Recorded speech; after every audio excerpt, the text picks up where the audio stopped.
মণিপুর সব থেকে সংকটময় অবস্থায় চলছে। আমার তো মনে হয় ওখানে গিয়ে এই যোগাটা করলে হয়তো আরো বেশি কাজে দিত। দিন পরে সব মনে পড়ে যাচ্ছে কিভাবে বুঝতে পারছি না। একসাথে তো দীর্ঘদিন ছিলেন ওনারা। মমতা ব্যানার্জির ছবিকে সামনে রেখে অভিষেক ব্যানার্জি তৃণমূল কংগ্রেসের জোড়া ফুলকে সামনে রেখে দাঁড়িয়েছিলেন, রিজাইন করুন, আবার সেখানে ভোটে দাঁড়ান, এসে এখানে তৃণমূলের ভবিষ্যৎ অনেক আগে আমি বলেছিলাম যেদিন ক্ষমতাচ্যুত হবে তার পরের দিনে পতাকা বাঁধার লোক পাওয়া যাবে না। আর এই পরিবারতন্ত্র বা এটা আমরা আজকে দেখছি না, আমরা তো বারবার বলে আসছি। সেই সময় বা 4 মে 2026 তখন খুব মিষ্টি মিষ্টি লাগছিল, আর এখন আমরা দেখতে পাচ্ছি এখন এইগুলো শব্দগুলো বার হচ্ছে। আমি টু বি ফ্র্যাঙ্ক একটা কথা বলি সাধারণ মানুষের উদ্দেশ্যে, সব থেকে বড় কথা, ওই সমস্ত ভালো আর খারাপ তৃণমূলকে যারা ভোট দিয়ে জিতিয়েছেন, আপনারা কাকে জিতিয়েছেন একটু ভাবুন। কাদেরকে জিতিয়েছেন? নিজেদের অস্তিত্ব টিকিয়ে রাখার জন্য আপনাদের ভোটগুলো সম্মানটা কোথায় রাখছে বা কোথায় ঠেলে দিচ্ছে?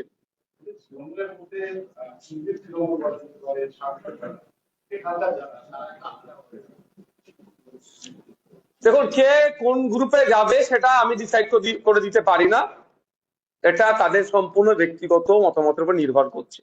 তবে আমি একটা কথা বলতে পারি, আমি ওই বেশি তাত্ত্বিক কথা আমি জানিও না বা বলিও না। হ্যাঁ, নীতি আদর্শের উপরে আমি অবিচল থাকি। যদি সত্যিকার অর্থে কেউ নীতি আদর্শ নিয়ে চলে তাহলে বলবো রিজাইন করুন। আপনি অমুক জায়গা থেকে দাঁড়িয়েছিলেন মমতা ব্যানার্জির ছবিকে সামনে রেখে, অভিষেক ব্যানার্জি তৃণমূল কংগ্রেসের জোড়া ফুলকে সামনে রেখে দাঁড়িয়েছিলেন, রিজাইন করুন, আবার সেখানে ভোটে দাঁড়ান, এসে এখানে ভাষণবাজি করুন। হ্যাঁ, আমি নওশাদ সিদ্দিকী এখানে বসে আছি আমাদের সিম্বলকে সামনে রেখে মানুষের আশীর্বাদ নিয়ে। মমতা ব্যানার্জির ছবিও আমাদেরকে দেখাতে হয়নি। নিজের স্বার্থে তারা কি কাজ করবে?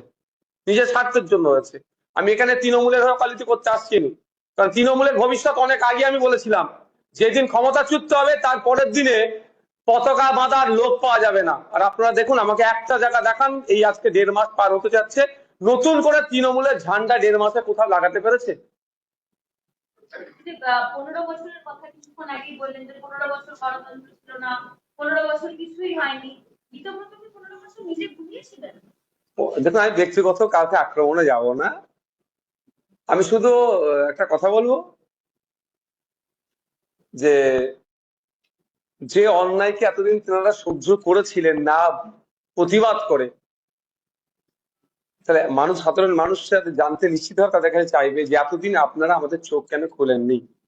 নিশ্চিতভাবে সেখান থেকে আপনারা সুযোগ সুবিধাগুলো পাচ্ছিলেন, এখন ওই এন্ড থেকে সুযোগ সুবিধাগুলো হয়তো পাচ্ছেন না, সেই বলেছে তাতে তৃণমূলের, তাদেরকে যদি দাঁড় করানো হয় নতুন করে, একটাও জিতে আসতে বিধানসভায় পারবে, এটা আমি চ্যালেঞ্জ করে বলছি।